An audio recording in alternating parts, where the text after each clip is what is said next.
Hi, everyone. How are you? Cleo is also here to say hello and happy book club day. She's trying to get into my lap all sneaky like. How's everybody doing?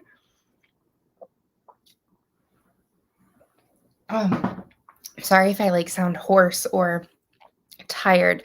Nick was fighting going to bed, and so I was laying next to his bed up until 5 minutes ago. I am not joking. So I was looking at my clock, the lights were all out. I was holding his little hand, just hoping and wishing that he was going to start falling asleep so that I can make it in time for book club. So yeah, and today's Alex's 4th birthday. He's 4. And so normally if it had been close to time, Aaron would switch or go upstairs and finish putting Alex to bed or Nick to bed. And then I could start book club while Alex does his own thing, but they were playing Candyland and that whole entire thing. Hi, Alicia. Hey, Cat Reads. Hi, Impy. First weeks. Oh, for those that don't know, I work in education, but I work 20 extra days than teachers. So I'm still on a teacher's contract. I'm still a certified teacher, but I work extra 20 days. And I had to come in on the 29th, and I was not happy about it. And I've had so much computer work. I've had a headache every single day this week. So it's been rough, but it'll be good. It'll be fine. We're going to start the school year strong. Hi, Helen. How are you? So how's everybody's summer sort of winding down, or not really winding down? We still have a whole entire month of August. But to me, the moment I have to go back to work, it's like, oh, nope, summer's over. So summer's over for me. So I'm like, summer's over for everyone else. But I want to know, how are your summers going? It is extremely hot and humid here. Cleo is pushing all of the things over right now. But it's extremely hot and humid. It got up to it got over 102 today, I believe. And it's gonna be extremely hot like that for the rest of the week, I believe. It's gonna be really, really hot here in Oklahoma. We've got high of 101, and then next week we've got 100, 102, 103, and that's not with the heat index. It's so gross. So gross. But alas, I'm so happy that you guys are all here. We are going to be talking about Dead and Gondola by Anne Claire. This is a Christie Bookshop mystery series. While I read the synopsis, I would love to know what your Clio rating is, or what your star rating is. But it says, Ellie Christie is thrilled to begin a new chapter. She's recently returned to her tiny Colorado hometown to run her family's historic bookshop with her elder sister Meg and their beloved cat Agatha. Perched in a Swiss-style hamlet accessible by ski gondola and a twisty mountain road, the Book Chalet is a famed bibliophile destination known for its maze of shelves and relaxing reading lounge, at least until trouble blows in with a wintry whiteout. A man is found dead on the gondola, and a rock slide throws the town into lockdown. No one in, no one out. The victim was a mysterious stranger who visited the bookshop. At the time, his only blunders had been disrupting a book club and leaving behind a first edition Agatha Christie novel written under a pseudonym. However, once revealed, the man's identity shocks the town. Motives and secrets swirl like snow, but when the police narrow in on the sisters' close friends, the Christies have to act. Although the only Agatha, in their family tree, is their cat. Ellie and Meg know a lot about mysteries and realize they must summon their inner Miss Marple to trek through a blizzard of clues before the killer turns the page to their final chapter. A bum bum bum. So let's see. We've got some 4 Cleos, 4.5, 3.5, 4. Kat gave 5. Meg gave 3. Nathalie gave 4. Okay, I will say I gave it a 4 stars, solid 4 stars, and I I'm very, very happy that we chose this book. I also loved that I did a tandem read with this book. So I would love to say that I listened to the whole entire thing and annotated it as the whole entire thing. But then life got in the way and I had a whole bunch of stuff that I had to do. So I was only able to tandem read the first 12 chapters with the audiobook, and then I had to do the rest of the book on audio in order to get it done before book club happened. But I love tandem reading. There is just something about like holding the book physically in my hands, but then also being able to hear the narrator tell the story and be able to like hear like the nuances and like the humor and all of that. Like I loved it so freaking much as a tandem read. Alicia did the tandem. The audio was just so good. Hi, Lisa. I know it's late where you're at. Thank you so much for stopping by. I hope your grandbaby is doing good. I want to know what you thought about Dead and Gondola. But yeah, I I loved having the tandem read of this. So I do want to know how you read the book. Did you read it physically on audio, ebook, or did you read it in multiple ways like me and Alicia did? And how would you describe Ellie and Meg's sleuthing style in 3 words? I think that this is a really, really fun, a fun way that I think that I might start having us answer for book club at the beginning of every one of our live sessions is sort of describing the sleuthing style in 3 words. So I'm thinking, so since they sort of sleuthed together, which I thought was really, really cool. One of the things that I love, because for those that have been following me for a really long time, you know that my sister Amy is my best friend. I love my sister Amy more than anything. I have weekly sister nights with my sister. There hasn't we've been having a weekly sister night since I was 18. The moment I moved out, I still saw my sister at least one night a week, every single week. So I loved the fact that the sister relationship was as strong as it was in here. And so I really, really enjoyed that.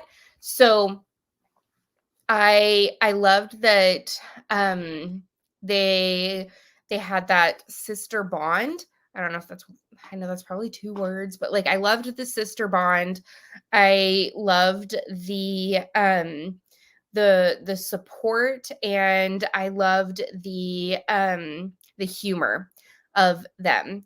I just thought that it was I just loved that a lot. Alicia, organic, intelligent, and fun. I agree with those. I read it on my Kindle. Unfortunately, I could not connect with all of the elements to the book, so it was a 2 Cleos for me. That's okay. That's okay. I'm sorry that it was a hit or it was a miss for you. And I'm glad your grandbaby's doing good. Collaborative, caring, intelligent. Yeah. I really, really I enjoyed this a lot. I think, yeah. So I also really, really liked um the fact that okay, did it throw you guys off that the town's name was Last Word? Because I couldn't tell if I loved that quirkiness of the book or if it threw me off because I was like, the last word of what? Because in like some ways that the sentences would like land um with the last word, I was like, yeah, they're having the last word. It was so I wanted to know what you guys thought about the quirkiness of of the name of the town being last word, but also what are your thoughts on sort of a almost like main street that like you can only get to via gondola? I thought that that was really, really cool. Like, I thought that that was really unique as well because I hadn't heard or I hadn't read anything like that where the town or, like, the small area was only, like, accessible. At least that's how I read it in my mind, was that it was only accessible via gondola, right? And then, like, you could go down the gondola to, like, the other small town. Like, at the end. I thought that that was really, really interesting. Yes, especially on audio, right? Like, because I wasn't reading it, so I didn't see, like, last word being capitalized as a proper noun, and so I would have to, like, pause and go, "Oh, they're talking about the town." I had to, like, tell myself. It was hard to imagine a real place with that name, but as a Portland resident, I've been to boring Oregon. I did not even know that that was a place. I didn't even know that. Well, there's also a place here in Oklahoma called so it's spelled the exact same way as Miami, Florida, except here in Oklahoma, it's Miami. That's how you say it. It's Miami. Don't ask me. I have no idea. It seems cool, especially with their weather. Yeah, I feel like yes, I want to go there. That's exactly what I was about to say, Helen. I want to go there so bad. The gondolas were a fun element that added to the story and the mystery. I agree. Okay, for a second, I actually had to reread the part where our victim is found on the gondola because I was picturing this tells you how tired I've been. I was picturing on I was picturing a wintry like snowland but with like a water stream with like a water gondola and I was like how did he die in the water gondola and I was like Courtney you are being so slow right now so slow but yeah I thought the gondola was such a cool idea. Wow, it didn't stand out to me, but I totally get it. I loved the town and Googled to see if it was a real place, but there is something similar in Colorado, which is super cool because I know that the it says that Anne Claire, the author, earned her degrees in geography. And she actually lives with her geographer husband in Colorado, where the mountains beckon her from her kitchen. God, that just sounds so freaking fantastic. Um, there's a Hot Coffee Mississippi. They better make some damn good hot coffee. That's all I have to say. It seems so cool. I want to go there, but I think in real life it would give me anxiety to be entirely dependent on a gondola. Yeah, yeah, yeah. But then, okay, there's also the part of me that really, really relishes the idea of being completely cut off from like internet and like people around me. Um, we are going on a cruise in September, right before Death on Deck releases, actually. And um, this time it's me, my husband, the boys, my parents, my husband's mom, and my sister that are going. And so this is our first like real family vacation with like extended family. Um, and everybody's like, "Do we need to get the internet package? Do we need to get the internet package?" And I was like, "No. I am intentionally like the moment my foot crosses the entrance to the boat, my phone is being turned off and it's going to be put away in the luggage, and then I'm just going to pretend that it doesn't exist. And I'm going to read physical books and play with the kids and talk with people. That's all I'm going to do. I even bought travelers writing notebooks so that I can write notes for my next book. But no phones, please. Yeah, she lives here in Colorado Springs. We're very close to gondolas and cozy mountainscapes. Lots of good inspiration here for cozy mysteries. I love Colorado. My aunt lives in Colorado, and every time I go, I don't want to come. I don't want to come back. Hey, Taylin, so good that you could come by. Yes. Okay, so let's talk about this very, very like twisty turny type of mystery. So one, we've got some really eccentric characters in this, which I love. I know that there is a second book in this series. I'm pretty sure, yes, there is a second book in this series, and I'm hoping that some of these characters come back. I was particularly fond of if you didn't see the character list, I really liked Morgan Marin, the Hollywood legend, who is also like now this famous like book like influencer kind of person. I really, really liked her. Um Oh my God, I love your blanket. It's giving my grandma house in 90s. Oh, 100%. So I actually thrifted this Christmas. It was only like $9. It's all Christmas. At the thrift store when I did my Jessica Fletcher video last weekend, I also thrifted that blanket, and I am in love with it, in utter love with it. My husband rolled his eyes at me when he saw it, and I was like, "You're just jealous." But so I really, really liked like all of those characters, but there were so many potential suspects. And I also want to know, so how did you guys feel about the fact that the issue, like that an issue from the past caused the murder in the present? Um, I I am one of those people that I really, really love when um when we get to sort of see the past of characters and see how they influence the present in the book or the future. um I think that's really, really cool, and I also think it's really smart of authors to be able to do, because that's something that is really, really hard to do well.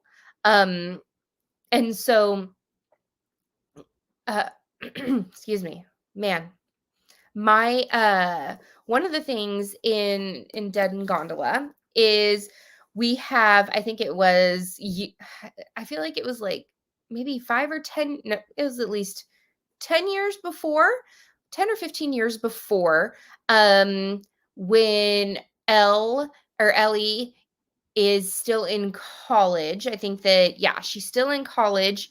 There is like a big stir about a man who is our victim. We find out his name is Prescott St. James.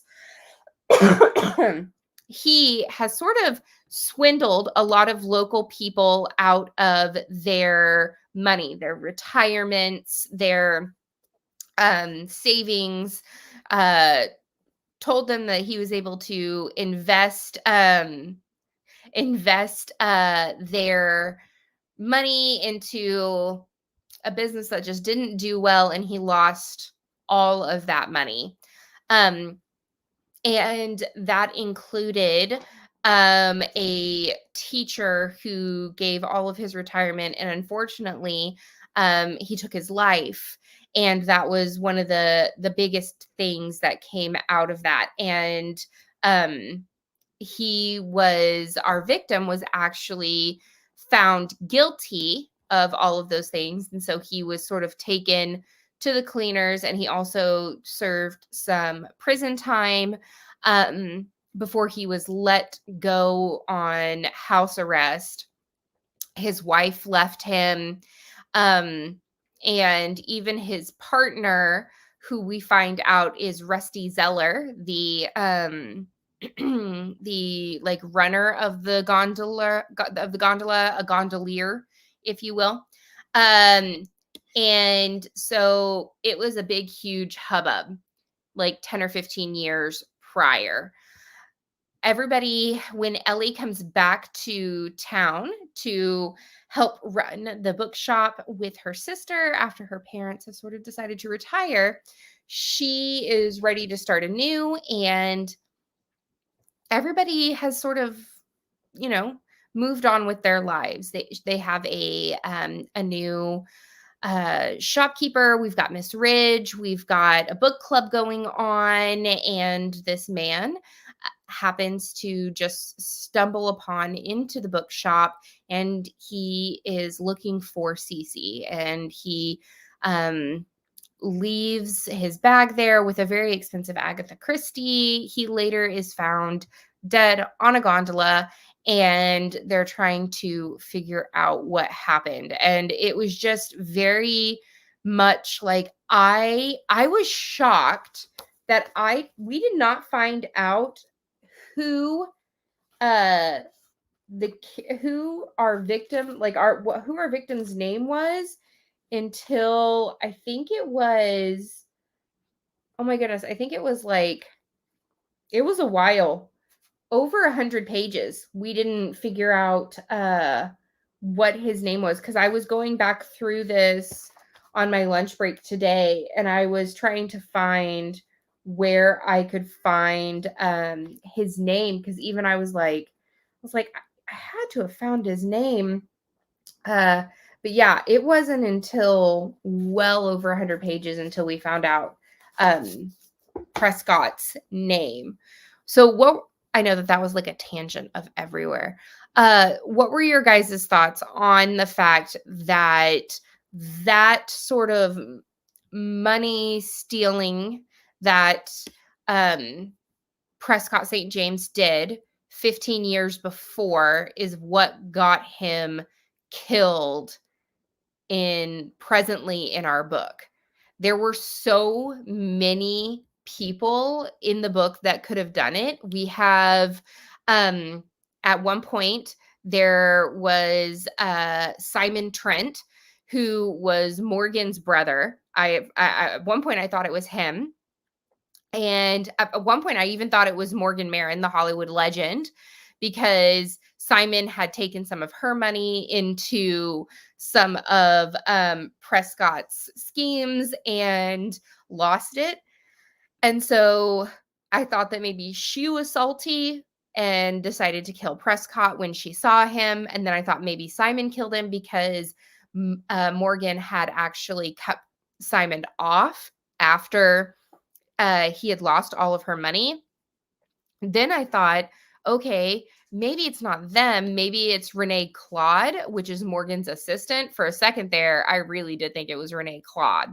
I was like, oh, it has to be her, because when they were going through Morgan's library and they were finding that Morgan's alibi didn't really stick through, I was like, oh, what's happening? Did she do it? Did she? Oh, what's happening? I also thought, but I didn't want it to be Emmett Jackson, the cowboy poet. I also need to now look up, was it cowpoke poetry? I highlighted it in the book, but I had no idea that was a thing. And now I am obsessed with the idea of cowboys doing poetry.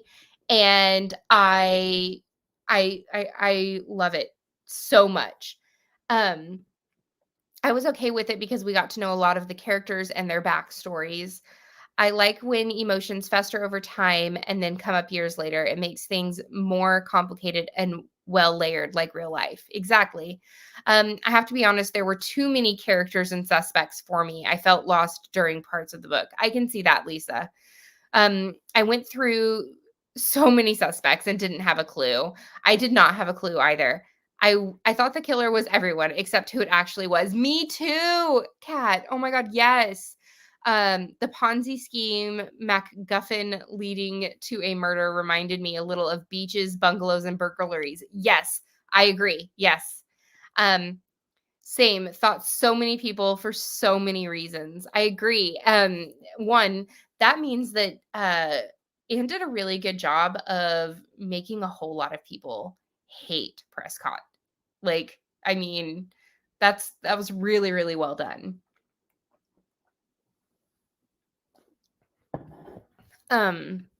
But so yeah, there was let me see. Was there anyone else that I don't think there was anyone else that I was really suspecting.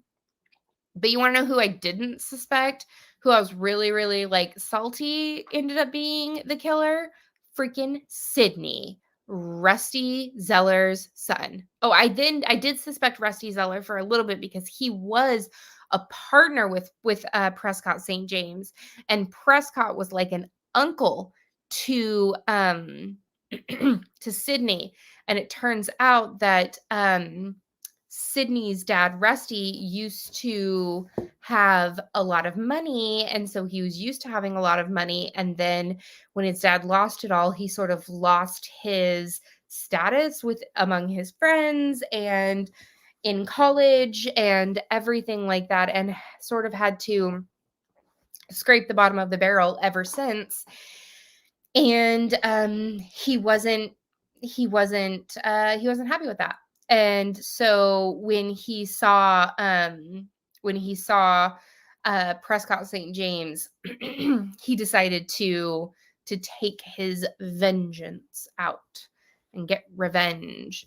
I really didn't want Sydney to be the villain. Neither did I. Like, I really liked his quirkiness, his sense of humor. I really felt like he got Ellie and like how she was, and I thought that like maybe we were seeing a budding romance, and like I did not see that happening, and I was very, very, very salty about it. But then I was also like, well done, because I also didn't see it coming. I did suspect Sydney because he said a couple of things, but I couldn't get to the motive. Yeah. And then and then what made me so mad is when Rusty finally figured out that it was his son who killed Simon, and then he turned around and Rusty like he admitted that he was the one that killed Simon and killed Prescott and attacked Simon.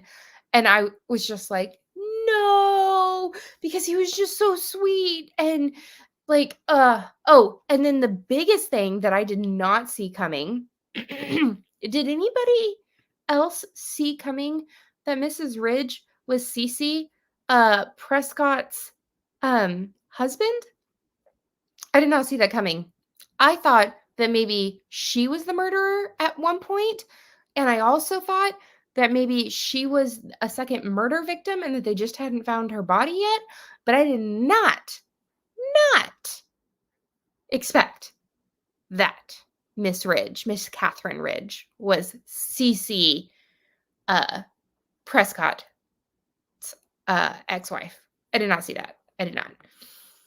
I love that it was Sydney, so twisty because you thought he was going to be the romantic interest. So clever. Agreed. Yeah, no, totally got me. 100%. Yeah, got me. Yeah, you got there. Good. Yeah, I just, you knew CC was Miss Ridge early on. Good for you, Jay. Good for you. Because it was, whew, I was like, what? Where? How'd that happen? How'd that happen without me noticing? I was like, come on now, Courtney. How many mysteries have you read? How many? So let's see. I also really, really, really loved the fact that this book made me laugh a lot. I don't know about you guys, but there were some places in these where I snort laughed. And like I was listening to it next to my husband and I would snort laugh. Or when I was doing my live stream reads, there was a time where I snort laughed. I think I highlighted a couple, like where was one? Let me see. It was about so like I had Staying Alive stuck in my head for like a week after reading this book because I did not know that that CPR actually recommends that you sing the song Staying Alive while doing CPR. Oh, so one of the things that I thought was absolutely hilarious was the voice to text minefield for blush-worthy mistranscriptions. So the thing is, and I love my mother and I love my nanny and my mother-in-law, but they love voice to text. Love it. And specifically my mother does not proofread before she hits send. So when she said, "Yep, Meg agreed. Let's see. Graham hopes we're not frostbitten and says, huzzah is hot and loving." My rumbling stomach readily translated huzzah to lasagna and loving to oven. And I just like, I snort laughed. I was like, I even wrote right here, my mom and Nani, 100%. I also loved that she put down here, Meg texted by single finger jabbing, and she also wrote in full sentences with proper punctuation. Her texts took a while, which is me. All of my texting is full on punctuations. Like I can't even do lol. Like I don't even do LOL. I go ha ha ha. I can't, like, I don't know why. And then whenever they talked about how about the pony, and it's like, don't let her see or eat your fingers. Also, Pony 101. Don't kiss her on the lips. Disappointing. Pony lips are velvety soft, but we reluctantly agreed. I just couldn't get over the sense of humor. I loved it a lot. It was really, really good. It just felt really, really easy to read. I personally didn't feel like I was trudging through it as much as I have felt sometimes in other books that I have read. My mom is the same with a voice to text. It's so hard to figure out what she's trying to say. Yeah. Yeah. There are some times where I'm just like, you know what? I'm just going to call her. I'm just going to call her. Or I say, can you actually just send me a voice memo? Like actually press the little microphone, record it and send it in a voice memo that I can just play and then I can hear what you're trying to say. Cuz my mom's very Oklahoman, and so she'll be like, "Yeah, I'm wanting something." And it's something. SUMFIN apostrophe. So it's not like I'm wanting something. It's I'm wanting something. And so you would not recognize like me and my mom sitting next to each other and go, "Oh, like Courtney learned to speak from Krista." No, that's not how you would nope. I don't know where I learned how to speak, but it was not from my lovely mother. But yeah. Yeah. So, my mom's voice to text is always a mess too. Right? Like I'm like, I don't know. I don't do like the only time I do voice to text is when I'm in the car, but then I always go like, I love you, comma, but do you think that you can go and do this? Question mark. Like I even sound out everything. Yes, that was my next question. Will anyone be continuing the series? I am going to continue the series, and I think I am going to leisurely buy the audiobook and the physical book and tandem read both of them because that's what I want. Yes, MB. My mom also says Prolly. My mom also says, does Hims want to come over? But it's Hims. Not does he want to come over? It's does Hims want to come over? I'm like, Mama. Gotta love our moms. But yes, 100%. I am going to be reading book 2. I've already read book 2 and I enjoyed that one too. Yes to book 2. Yes to book 2. I will not I would not continue the series. I just didn't enjoy it, and that is okay. I really liked this one. It was a nice puzzle to unravel by being cozy. I already started the second one, but have it on hold while I wrap up some others. Yes, I enjoyed the first one very much. Awesome. Now, I do want to remind you all that August is the month of hell for me. And so we do not have book club in August. Sad face, I know. But we will continue. We'll pick it back up in September, which I'm super excited about. September is going to be a big, huge month for me. And so I'm so excited. For those that don't know, Death on Deck comes out in September. I now have pre-orders for ebook and physical book, and my audiobook narrator just sent me chapter 32 to listen to, and there's only 40 chapters in Death on Deck. So I'm so excited. So make sure to keep an eye out on Patreon and on YouTube for when I announce what 3 books I've chosen for September's picks, so that you guys can go and vote. And I always do that the weekend before the end. So but the weekend before the last part of the month.